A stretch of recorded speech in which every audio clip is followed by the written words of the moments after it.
Morning Year 3, it's Mrs Mill and Bonzo's back. Say morning Bonzo.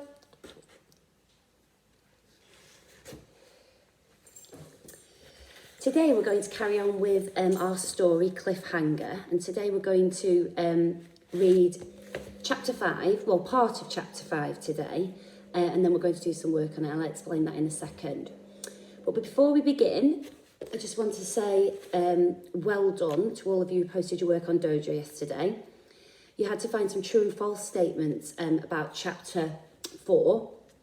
There were some tricky ones where you had to go back and check in the text. I want to say well done to Madeline, because in school she spotted one that a couple were a bit unsure about. It was the one about biscuits pouring cornflakes on Giles's head. When actually it wasn't cornflakes, it was Frosties. So well done for spotting that, Madeline, and being so razor sharp there. We ended chapter 4, if you recall, with the children having a water fight and them getting into trouble from Jake. So today, as I said, we're going to read part of chapter 5, and then your learning today is going to be about finding some ambitious vocabulary and finding their definitions in a dictionary. So as normal, we start the chapter with Tim writing a postcard to his parents. Dear Mum and Dad, us tigers all got into mega trouble last night, but it was good fun all the same. And then Kelly gave me a Kit Kat before we went to bed. I shared it with Biscuits. I had the kit and he had the cat. Biscuits is my friend. And Kelly, even though she's a girl. With love from Tim. P.S. We're doing this crazy bucket race today. Weird. How can you race with buckets? I found out. Jake and Sally had set this huge, great obstacle race.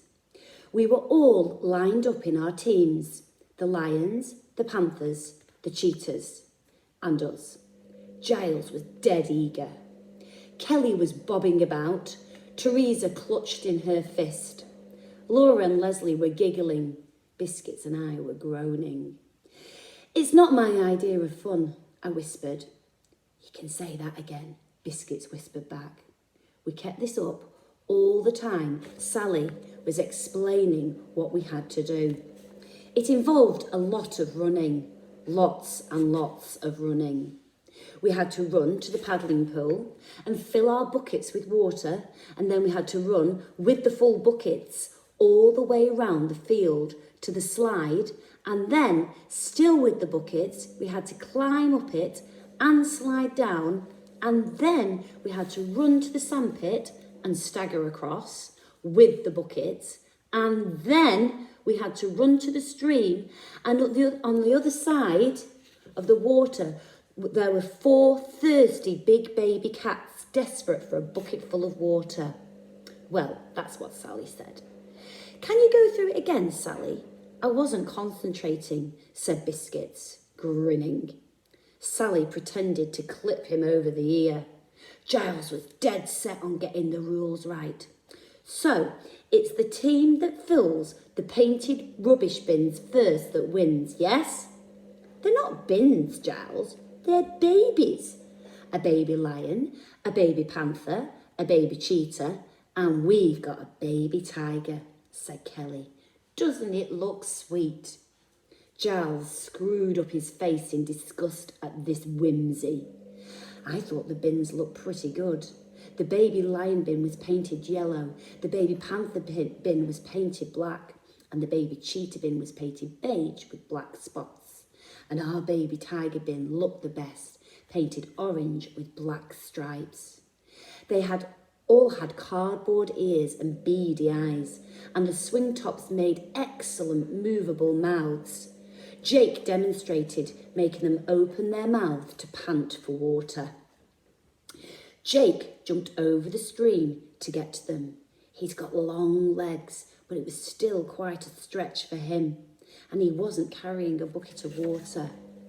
But there were 4 drain pipes across the stream. It looked as if we were in for a very wobbly walk across.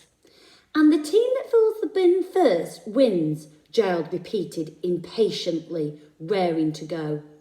Not so fast, pal, said Sally.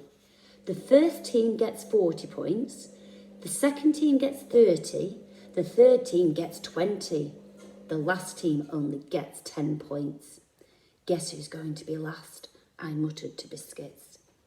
But the crazy bucket race isn't just about coming first, said Sally, smiling. We measure how much water is in each of the bins. That's just as important. You get 40 points if your bin is the fullest. Then 30, then 20, then 10. It's starting to sound like a maths lesson, said Leslie. I can't get the hang of it. Can you, Laura? It's all much simpler than it sounds, said Charlie. Cheer up, it's fun. Biscuits pulled a silly face at me. I pulled one back. Giles pushed us into place. Come on, you lot, stop messing about. We're going to win, right? Wrong. Look, try, said Giles. My dad always tells me to try, I told Biscuits, and I do, but it doesn't work. Right, everyone, Sally called. Get ready. 1, 2, 3, go! We all started running. Guess what? Giles got to the pool first. Come on, you tigers, he bawled as he filled his bucket. Biscuits and I were nearly last at the pool. We filled our buckets right to the brim. We certainly weren't going to fill Big Baby Cat Bin first, so we knew we had to bring our entire bucket full. It was hard going, running with a full bucket. We had to be ever so careful not to spill any. Some of the faster kids swung their buckets and sprinkled water all down their socks. Biscuits didn't spill any, but he was slower than ever. I jogged along beside him, proud that I hadn't spilled a single drop. And then one of the cheaters pushed past me, his bucket banging hard into my back. I staggered and fell headlong, spilling all the water in my bucket. Ouch! All the breath was knocked out of me. Oh, Tim, said Biscuits, ever so upset. That cheater pushed into you on purpose. He really did cheat. Giles was yelling at me from a long way off. Tim, you're so useless. I lay there, still juddering. I had my eyes shut because I was trying very hard not to cry. You cheaty old cheater, I heard Kelly bellow. There was a yell and a thump and a splash. When I opened my eyes, I saw the cheater sprawling on the ground, soaking wet. Kelly standing over him triumphantly. Hey, you'll end up disqualified if you're not careful, Jake called. Is Tim okay? I wasn't sure. There was wet on my knees. It wasn't just the water from my bucket. I was bleeding. Maybe you'd better go and get them bandaged, said Biscuits. I stood up very slowly. The blood spurted a bit more. I had a truly great excuse to get out of finishing the race.